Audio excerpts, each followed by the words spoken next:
Congressman LaTourette, thanks for joining us this week. Sure. So Congress is back after Thanksgiving break, and we actually have a lot of stuff to talk about this week. Right. It's kind of fun. Well, let's get to a topic we've talked about quite a bit, government shutdown. I feel like we talk about this every couple of months, basically because we do. Talk to us a little bit about what's the latest that's going on in the effort to avoid a government shutdown. Well, the current continuing resolution that funds the government runs through December 11th. It expires on the 11th. Everybody in town has acknowledged that they're not going to be able to finish their work by the 11th. And so I think you'll see sometime soon a move to grant another week to the 18th.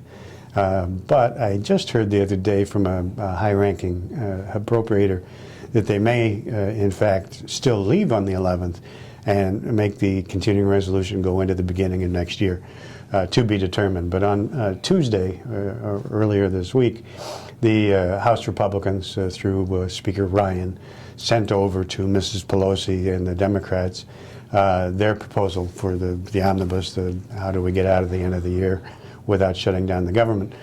It has a number of what are known as riders. Riders are policy provisions that are attached by both parties when they're in charge to appropriations bills. And the message back from the Democrats was this was not a serious attempt, and that there are 30, according to published accounts, 30 riders that they find are non-starters in terms of getting their members on board to pass it. So everybody's saying the right things relative to a government shutdown. I don't think we'll have a government shutdown.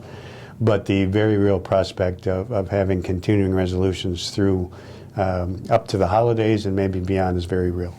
And I know this week that the House Freedom Caucus signaled that essentially they weren't going to be able to be for any omnibus at this point.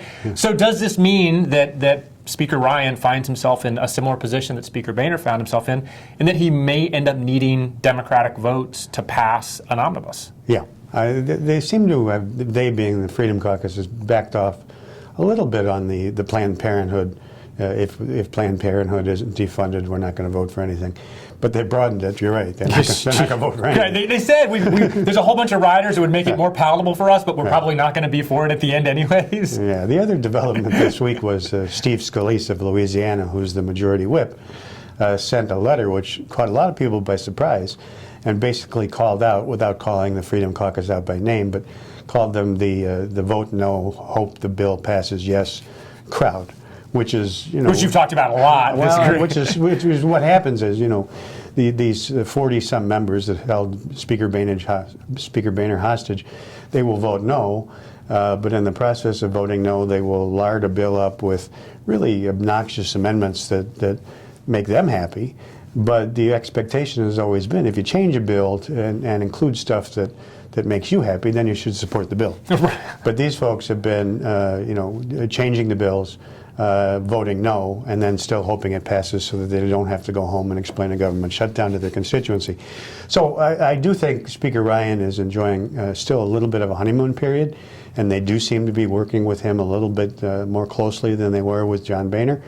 But this development, and if they can't bring any Democrats along, it's not going to bode well for finishing anytime soon. Well, the other topic this week that was kind of a big one is climate change.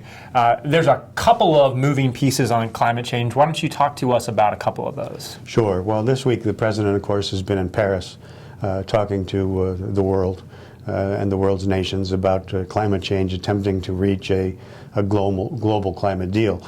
In response to that, Republicans scheduled 2 votes this week in the House of Representatives to basically disapprove of actions that the Obama administration wants to take relative to greenhouse gas emissions generally, and specifically to coal-fired electric generating plants. Both passed by pretty partisan margins. There were 10 Republicans on the power plant vote that peeled off and voted with the Democrats, but passed.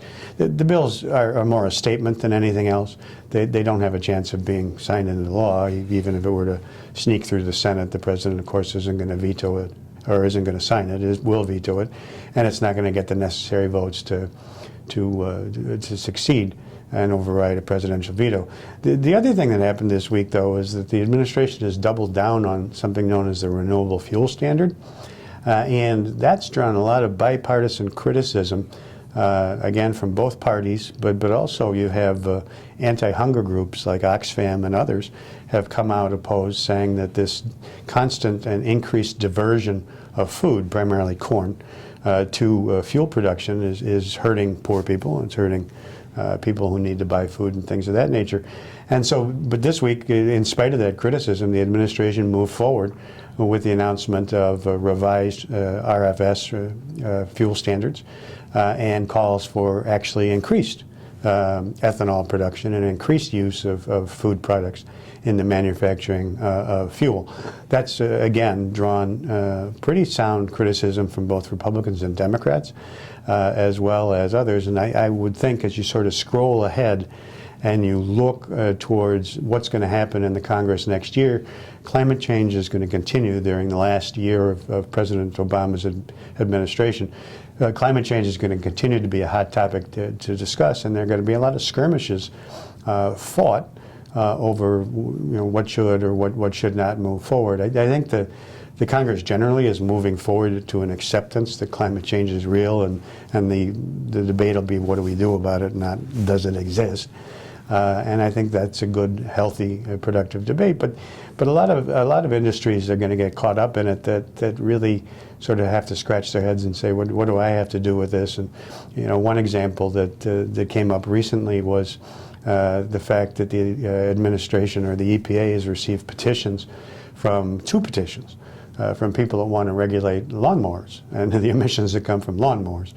And even though if you look at the amount of CO2 that's produced by lawn equipment in the United States in particular, it's minuscule in terms of the other problems we have. But again, those are going to create legislative sort of tilts that'll happen in 2016, and we'll see what happens. Well, as we know, when Washington casts a net, a lot of folks who didn't think that they might be in the net end up getting in the net. Well, that's exactly right, and so I think the challenge is, and the challenge particularly for people that want to be sensitive to the issue of climate change. That climate change is real, that human activity contributes to it, but what are we going to do about it?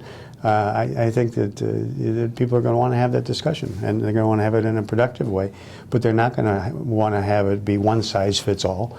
And so there will be a lot of legislative opportunities and a lot of work to be done in 2016 on behalf of a number of industries that don't want to be caught up in that net. Well, another issue that I feel like has garnered a lot of attention, particularly here in D.C., looks like we can finally see the light at the end of the tunnel. That's the transportation bill. Yeah. It seemed like a Herculean task at one point to pass the transportation bill. Now it looks like we actually have a long-term transportation bill. A little bit of smoke and mirrors here kind of on some of the financing of this because, of course, things like gas tax were off the table from the very beginning. Tell us a little bit about what we finally got. Well, we got a bill that is multi-year, and the tricky part is it's only paid for, as you mentioned, for 3 years, fully paid for. But then there are some provisions that are, again, generating a lot of discussion, particularly in the financial world, and that is the proposal is to take, I think the last number was, it started out at 50, but now it's $29 billion from the reserves at the Federal Reserve, and use it for infrastructure purposes. There are a number of people who are indicating there's a reason that we have banks pay fees to the Federal Reserve, so we have a reserve. You also have the sale of some of the strategic petroleum reserves, which again causes some people some angst. And the strategic petroleum reserves are basically the United States owns a lot of gasoline. And the reason that they own a lot of gasoline is that in case in time of war and our oil and gasoline distribution networks are disrupted, that we have sufficient fuel to provide for the defense of this country. And there are a lot of people that aren't crazy about the fact that you sort of do this short-term fix by selling some of the strategic petroleum reserve. There are a lot of people that aren't real crazy about the fact that you take a short-term fix with the reserves at the Federal Reserve. But the good news is, as you say, that what was not thought to be achievable has been achieved, and at least there will be a semi-robust infrastructure program, federal infrastructure program in place for the next 5 or 6 years. I want to close with kind of an inside baseball question here. One of the things that there was a lot of conversation about when Paul Ryan got elected were reforms to the governing process for House Republicans. And one of those reforms was a change to the Republican Steering Committee, the group that actually selects the committee chairs. And I know that you served on the steering committee, and there actually is now have been changes where instead of simply having certain committee chairs on this steering committee, there's actually going to be at-large representation. And I know that there's going to be an election coming up to elect those at-large members. Talk to us a little bit, one, about what this change means, and two, what should we expect? Like, who are the types of people do you think that the conference is now going to put on the steering committee? Yeah, this was a demand that was made by the Freedom Caucus at the, when Boehner was still the speaker, and it's something that Paul Ryan has embraced, and which has some people sort of scratching their heads. But he comes to it with the experience of having been a committee chairman of the Budget Committee, and also chairman of the Ways and Means Committee. And the way the Republican Steering Committee has operated to this moment in time is that the leadership gets a disproportionate number of votes. Altogether, there's 27 votes. And the Speaker gets 5, the Majority Leader gets 3, and the Whip gets 2. And then you have regions, and so states are pooled together. Some states are all by themselves because they have a lot of members. Texas, for instance, has its own representative. When I was on the steering committee, it was Ohio and Indiana, so I was the voice for all of the members from Ohio and Indiana.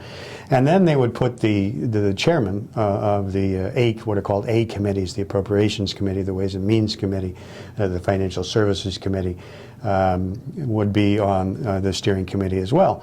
And the theory behind that is when it not only selects who the chairmen are, but it also, when you get a new Congress beginning and you have a freshman class and committee assignments have to be made, or even not freshmen, but some members want to change committees after they've been here a term or two, the chairman would have input into who gets to be on their committee, and they may have some difficulties. But the Freedom Caucus demanded that this was too top-down, and they wanted more participation. And so there are going to be 6 slots. Going to be an election on the 6th of December, I believe. And 6 slots will be at-large slots, and they will eliminate reduce the number of votes that the leadership has, and then also take off the committee chairs. And the thinking being that it'll be more a reflection of the membership than of the leadership. The tricky part is that the election, you only get 1 vote. And so it's going to be, there'll be whoever decides that they want to be on the steering committee, they'll throw their name into a hat. But each member of the 247 only gets to vote for 1 person. And so it's not going to be an issue of so we'll have this election and this guy wins, 147 to 100. It's going to be that whoever gets the top 6 vote getters are going to be on the committee, and because you only get 1 vote, you only get to pick 1 horse. The winning selectees will be people who get about 43 votes. So is this the Freedom Caucus can all vote for the same 1 person, and basically guarantee that at least one of their guys ends up on the steering committee? It will, but it's kind of a tricky strategy because that leaves 5 other seats. And so, as President Bush, 43, used to say, there's a lot of strategery going on right now, and people are trying to form sort of partnerships, and so the Freedom Caucus is going to other groups and saying, hey, if you give us 20 votes, or so we can get 2 guys, we'll give you 20 votes, so you can get a guy, and we'll see what happens. But if nothing changes and those deals are not made, yeah, it looks like the Freedom Caucus will get 1. The Republican Study Committee will get 1 or 2 because there's a lot of members. And the Tuesday Group, which is a center-right coalition of moderate Republicans, will get 1. And we'll see. So I really don't know what impact it's going to have, other than they said they're going to change things, and there's going to be some change. It is different, I should point out, from the way that the Democrats do it. The Democrat steering committee, the Democratic steering committee, is very much an organ of the leader, the minority leader, and she appoints the members, and pretty much whatever the Democratic leader wants, the Democratic leader gets. It must be nice to be Nancy Pelosi. Either Mrs. Pelosi or the Democratic leader. I mean, that's a pretty good position of power. And you know, and that's also reflective of you know, where the wheels came off for John Boehner, because when Mrs. Pelosi was the Speaker, she was able to put through a lot of things, like the Affordable Care Act, Obamacare, and some other things. And people will say, boy, she really got a lot done. Well, she can get a lot done, or the Democratic leader can get a lot done, because basically you don't do what the leader wants, and bad things can happen to you. Whereas the way that now the Republican Steering Committee is going to be generated, the Speaker really has diminished ability to keep his or her troops in line. So it's going to be interesting next week. Officially letting the monkeys run the zoo. But yes, we are. On that note, thank you for joining us. Good to see you.